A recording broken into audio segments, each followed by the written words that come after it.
One of the biggest questions I get asked is how to work on finishing through contact by yourself, right? And that's tough. Obviously, if I don't have a partner here, I can't actually get contact. It's gonna be a little bit tougher to get realistic situations where I'm getting comfortable creating and absorbing that contact. So what I usually do here is I find qualities that go into finishing with contact, for example, and then I train those qualities. So I'm gonna show you guys 3 qualities that are huge for you to develop that go into finishing with contact. So if you train these, you get really good at these 3 qualities, you'll probably be able to put these back into a game when you actually do have contact and finish better in those physical situations. Let's get to it.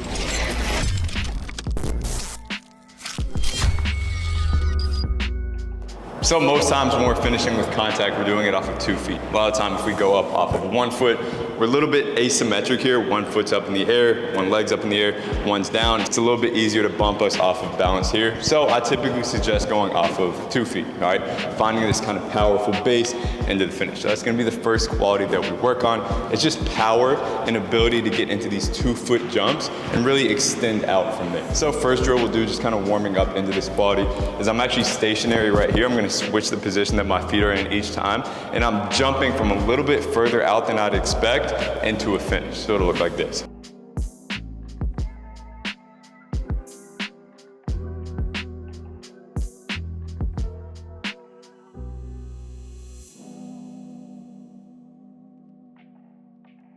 Then you can add 1 step into this, so just be kind of that last step, get a little bit more power, and actually probably moving back a little bit here.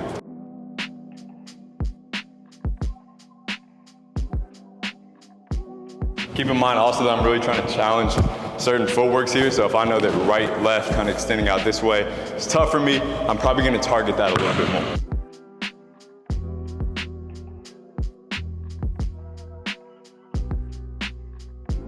Second quality here is being able to finish on the way down. So if you think about it, especially if you're going off of 2 feet, you take some contact in the air. Most times you're gonna kind of take a few milliseconds to stabilize here, which is gonna result in you finishing slightly on the way down, or when you're coming down from the peak of that jump. So this is the quality we gotta get comfortable with, being able to, again, not finish on the way up, or maybe at the top of our jump, but also when our momentum's coming down, and we gotta find a way to get that ball up onto the rim with touch. So the drill will be super simple here. I'm going in from any angle that I want to. I'm not wasting my reps out on the perimeter, so I'm not just kind of dribbling lazy in here, maybe working on a concept out here with my handle, whatever. All right, again, every single time it's gonna be a different configuration for your feet, so maybe right, left, maybe left, right, up to you.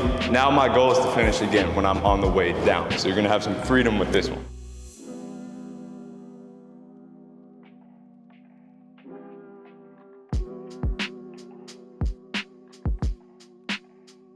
Now, if this is a little bit too difficult for you, you can start that finish a little bit earlier, so maybe the top of your jump, maybe even earlier, and then you work up to finishing on the way down.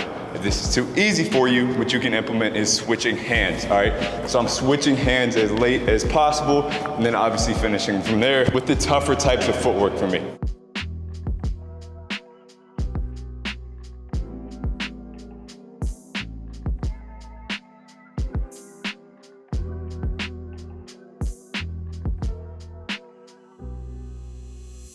Third quality here is being able to extend out on the finish, all right? So if we have maybe a big man on our shoulder, we're creating that contact, and we finish maybe in front of ourselves here, or kind of rotate towards the basket, chances are it could get blocked. So if we have that ability to extend out and finish to the outside of our frame here, it's gonna be a lot easier for us, although it is a tough finish. So on this one here, I'm starting top of the key. I'm making any 2 moves to turn myself. So maybe 1, that second one really turns me. I'm really trying to gain some speed downhill and then finish either to the left or to the right as I'm jumping almost out of that lane as I'm extending outside of that frame.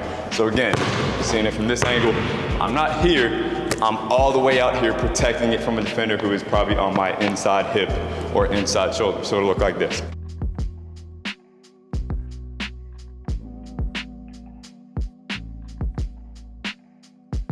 Now, if this is too difficult for you, you can slow down a little bit, kind of control it, maybe start a little bit closer, so you're just getting that touchdown first. If this is too easy for you, what you can try to do is finish outside of that square. So maybe I'm outside of my frame here, I put it in the top corner of the backboard.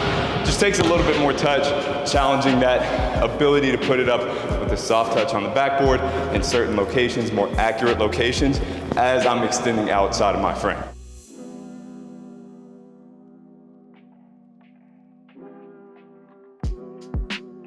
So I know I said 3 qualities, but I actually just thought of a 4th, so might as well give you guys a bonus one.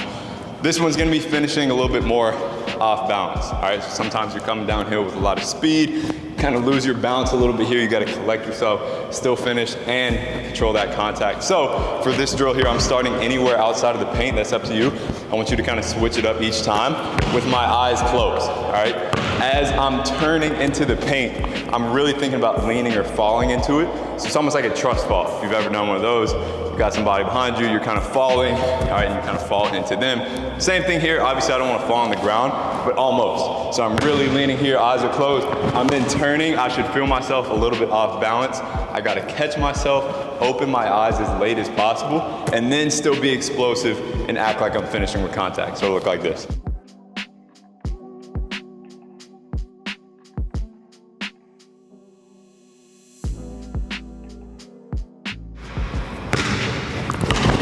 Oh shit. So obviously you can see that even though we're working on a skill that requires having somebody else there, you guys know this better than anyone, a lot of times you can't have a partner with you.